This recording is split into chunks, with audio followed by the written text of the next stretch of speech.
Andrew McCART, IFL TV, proudly sponsored by Everlast. I'm here with Chris, Too Slick Kongo, out here in Las Vegas. Chris, how are you enjoying it out here, champ?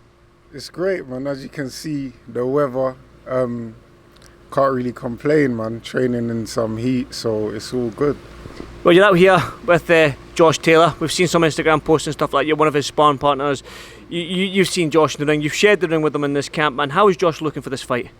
He's looking great, you know. Probably one of the best I've seen him. I know everyone will probably say that, but just remember I've sparred Josh over the years, and all I've ever seen is improvements. He works really hard in the gym. I'm grateful to be able to just come and see what a camp is like for a world champion, and just be around him daily, which is good, you know. Try to give out good energy as usual, and yeah, what can I say? Well, you're certainly bringing out the good energy. You're always smiling, man. You're always having a laugh, which is good to see. You're bringing them positive vibes to the camp. Now, the fight itself, the Undisputed World Championship, I mean, they don't come around that often, so it's a massive, massive fight. To say that you've played your part is obviously not so much of a... You've done your part for Josh to help him on his way, which is good for you. But in terms of the fight itself, what are you expecting from Josh against Ramirez? I'm expecting him to be sharp from the off. Expecting him not to... be boxing and bouncing around everywhere. Just expecting him to do what he has to do to win, man, you know. And you never know, we might expect him to box one way, but he might box a different way, which will actually, you know, get him a better victory. But you never know. I just know there'll be fireworks on the night. What year are you? I know you're in Vegas. You're a betting man. Let's see. You put a bet on. What are you putting a bet on? Josh Taylor stoppage, Josh Taylor points. What are you putting a bet on? I'm putting a bet on Josh Taylor to knock out Ramirez.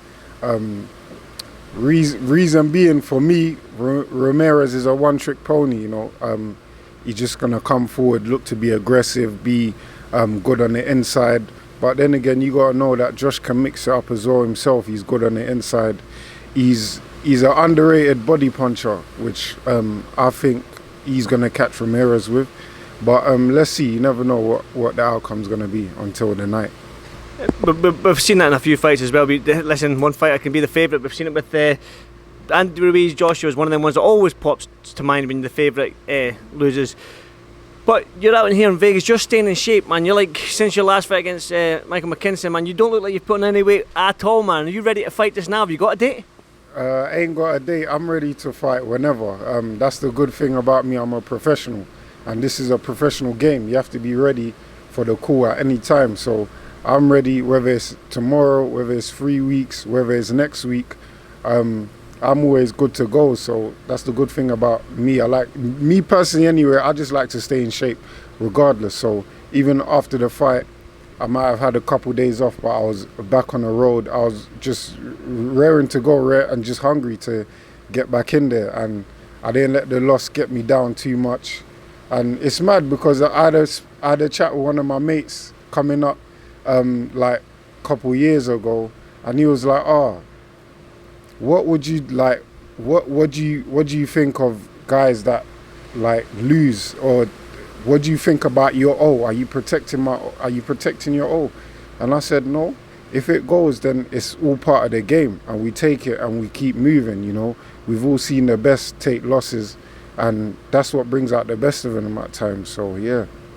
Obviously, Floyd Mayweather marketed himself on that O, protecting that O, and that's why people tuned in to watch him to see if he would get beat. But like you mentioned, Sugar Ray Leonard got beat, Muhammad Ali got beat, Marvin Hagler got beat, Tommy Hearns got beat, Durang got beat, even the legendary Ken Buchanan from Scotland got beat. Do you know what I mean? So these guys do get beat.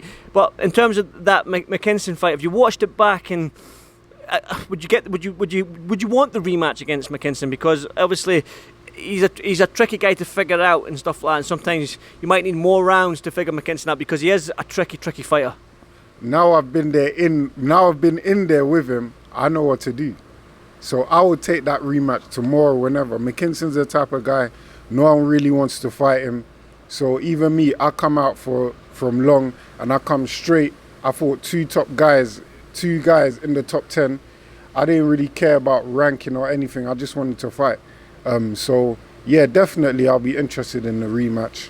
we can get it on now, but obviously I know he's probably going to look to fight other guys. But if you don't get any fights, I'm here always ready and waiting, because I know now what I need to do to fight him. I've been in there with him now, so I've experienced it. He's more experienced than me, but I know now the rematch will be a different story. If you don't get that rematch, what kind of, have you spoke with your team and what path they're going to take you down and stuff like that, and what is next to you? What date are you hoping for? You hoping to be out in July, August, or something along them lines? Yeah, hoping anytime June, July, August, I'll be ready regardless. So if we don't get the McKinson rematch, then we obviously move on from that. He's not our main focus. He was just a guy in a way, a guy to get us there to a higher ranking. But like I said, we just got to move on from that if you don't want a rematch, and we just keep moving forward. The welterweight division is stacked, man. It's one of the divisions domestically and at world level. It's always been the sort of division where, if the heavyweights is obviously where the money is, but I would say the money's in the welterweight division globally, man. I mean, Terence Crawford, Earl Spence domestically, Josh Kelly, Avanesyan, he's Russian but he's based in the UK sometimes. You know what I mean? Even Conor Benn's down there. I mean, how excited are you to be in this division, and with the names like Conor Benn and Josh Kelly's and all these other welterweights, Avanesyans and stuff like that? How excited are you to be in there? Would you face somebody like Conor Benn? Is that an easy fight to make? That is an easy fight to make, but let's see. There's for me, they're building Conor Benn different. There's two types of building in this game. There's building of Josh Kelly, where he fights that guy in America. What's his name? Robinson. There's that type of building. Then he fights Avanesyan. Then there's a different type of building. You got Conor Benn. You got him fighting Formella. Then you got him fighting Samuel Vargas, who's pretty much experienced, but he's been beat by a lot of the top guys. So that's the two types of building. Then you got me. People say I've come from nowhere. I fought a guy in the top 10 in the UK, and I've come back and then fought a guy in the top 5 in the UK. There's all different types of building. So they're building Conor Benn a different way. And is it the easy way? Let the fans tell you that. I'm not going to tell you that. I know what way it is. Then you got building Josh Kelly way. Is it the hard way? Is that the hardest way? You know what I mean? I'm up for building anyway. I'm up for building. I want the proper fights. So you see me come out from a long time to fight someone that's been boxing and been active. That tells you my character, who I want to fight. So you tell me any name now. Who would you like to see me fight? Well, we'll leave that to the fans. Comments. Who would you like to see Chris Kongo fight? Of course. And the answer to any name is yes, yes, yes, yes. And we'll just keep going, because that's what I'm in this game for.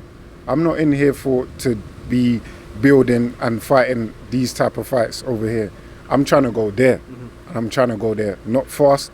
I'm trying to take my time. But the aim is to get there. And I will get there, for sure.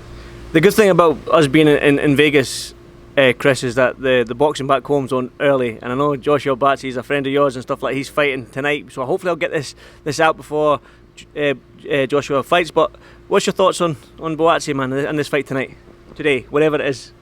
He's a monster, Josh Buatsi. I've done loads of rounds with him myself. Even though I'm a welterweight, I just spar. So we've sparred, and I thought, man, this guy's a problem. This was before he turned professional. And tonight I'm looking for a knockout by Josh Buatsi. And yeah, let's see. And then we're moving on to next week. So yeah, but I know he's going to get the win today, for sure. Going on to next week then, Josh, tell one final word. What can we expect from Josh next week? You've sparred 10s and to 20 rounds with him over this camp, maybe even more. What can we expect from Josh this next week? Just fireworks, sharpness, speed, power, him being very smart, being here. Because I know what he's got in his corner. So for me, all he has to do is listen to the people he's got in his corner, because they can see what he can't see. And I've been there sparring. I've been in there with him as well, because I know Josh very well. I know what to capitalize on. So that's why he has to stay sharp.